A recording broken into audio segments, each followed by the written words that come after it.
Pozdrav svima i dobrodošli u novi video na Tech Code kanalu. Srđan je ovdje. Danas ćemo malo napraviti jednu, da kažem, listu stranica, odnosno stvari u kojima možete izvršiti jedan vid detoksikacije, da tako se izrazim. Ovo su stranice koje inače mogu poslužiti kao neki zen period za ove naše situacije u kojima smo stalno prilijepljeni uz ekrane u vidu TikToka, u vidu Reelsa, YouTube Shortsa ili kako god se oni zovu. Dakle, danas vam pokazujem 5 potpuno besplatnih browser stranica koje vrijedi isprobati. Neke će vas opustiti, neke zabaviti, a jedna će vas sigurno zadržati mnogo duže nego što ste planirali. Pa, krenimo sa listom. Prva stranica, odnosno bolje reći igra, zove se Messenger i vjerovatno je jedna od najimpresivnijih browser igara koje sam vidio u posljednje vrijeme. Ono što je posebno nevjerovatno jeste činjenica da se cijela igra pokreće direktno u internet pregledniku bez ikakve instalacije ili preuzimanja. Danas smo navikli da igre zauzimaju desetine ili čak stotine gigabajta, a ovdje je dovoljno samo otvoriti stranicu i za nekoliko sekundi ste već u igri.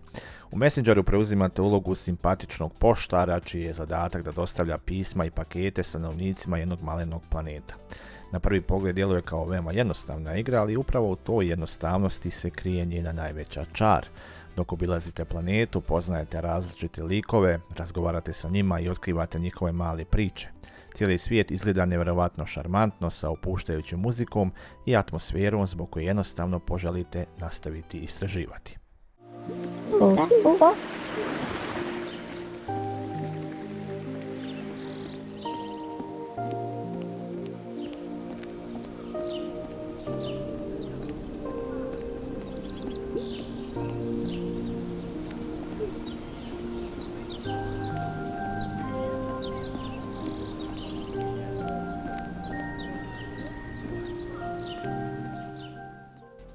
Druga stranica se zove Radio Garden, a ideja iza nje toliko je jednostavna da ćete se zapitati kako se neko ovoga nije sjetio mnogo ranije. Kada otvorite stranicu, ispred vas se nalazi planeta Zemlja prepuna malih zelenih tačaka. Svaka od tih tačaka predstavlja jednu radio stranicu koja upravo u tom trenutku emituje program uživo. Dovoljno je da okrenete globus, kliknete na bilo koji grad na svijetu i odmah slušate lokalni radio iz tog mjesta. U jednom trenutku možete biti u Tokiju, zatim u Buenos Airesu, pa ne znam, ovdje kod nas u Beogradu, u Banja Luci, Sarajevu, gdje god. I najzanimljiviji dio je to što možete tako otkriti muziku koju vjerovatno nikada ne biste čuli na našim radio stranicama. Pored toga možete slušati lokalne voditelje, vijesti i jezike iz praktično svake države na svijetu.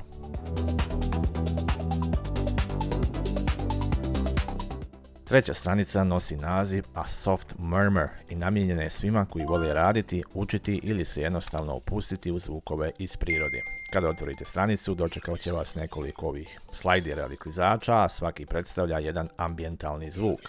Kiša, grmljavina, talasi, vjetar, pucketanje kamina, cvrkut ptica, zvuk kafića i još mnogo toga. Najbolja stvar je što sami određujete jačinu samog zvuka i pravite vlastitu kombinaciju. Možete napraviti laganu kišu uz udaljenu grmljavinu ili recimo spojiti more i galebove ako želite osjećaj kao da sjedite na plaži. Sve je veoma kvalitetno snimljeno i zvuči jako prirodno.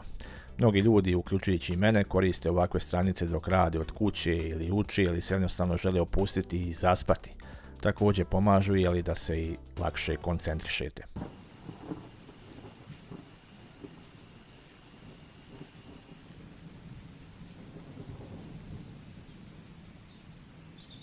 Četvrta stranica je Little Alchemy 2, jedna od najzaraznijih browser igara koji možete pronaći.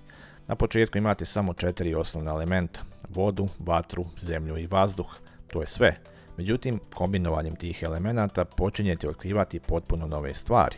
Na primjer, voda i zemlja stvaraju blato, vatra i zemlja lavu, a onda te nove elemente nastavljate spajati sa drugim predmetima. Malo po malo, od 4 osnovna elementa dolazite do biljaka, životinja, električne energije, automobila, računara, gradova pa čak i svemira.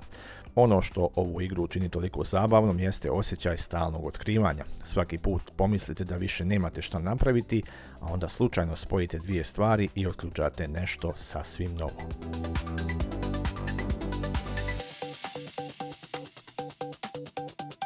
I za kraj imamo fakeupdate.net. Ovo nije igra niti alat, već jedna veoma zabavna stranica koja simulira ažuriranje operativnog sistema. Ako ste ikada čekali Windows update koji se čini kao da traje vječno, odmah ćete prepoznati o čemu se ovdje radi. Na stranici možete odabrati različite verzije Windowsa ili čak Macintosha, a zatim pokrenuti potpuno uvjerljivu simulaciju ažuriranja preko cijelog ekrana. Traka napretka, procenti, poruke na ekranu, sve izgleda gotovo identično pravom sistemu. Naravno, svrha ove stranice nije da nekoga ozbiljno prevari, već da posluži za bezazlene šale, a može vam poslužiti kao neki B-roll ako snimate ovako teh videa za YouTube, pa eto možete simulirati neki Windows update recimo.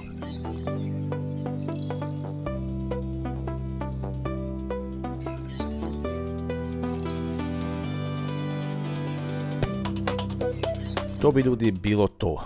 Internet je mnogo više od nekoliko društvenih mreža koje svakodnevno koristimo. Postoji hiljade kreativnih projekata iza kojih stoje mali timovi ili čak pojedinci koji su napravili nešto potpuno drugačije. Nekada je to opuštajuća igra, nekada radio iz drugog dijela svijeta, nekada stranica koja vam pomaže da se koncentrišete ili jednostavno nešto što vas nasmije na nekoliko minuta.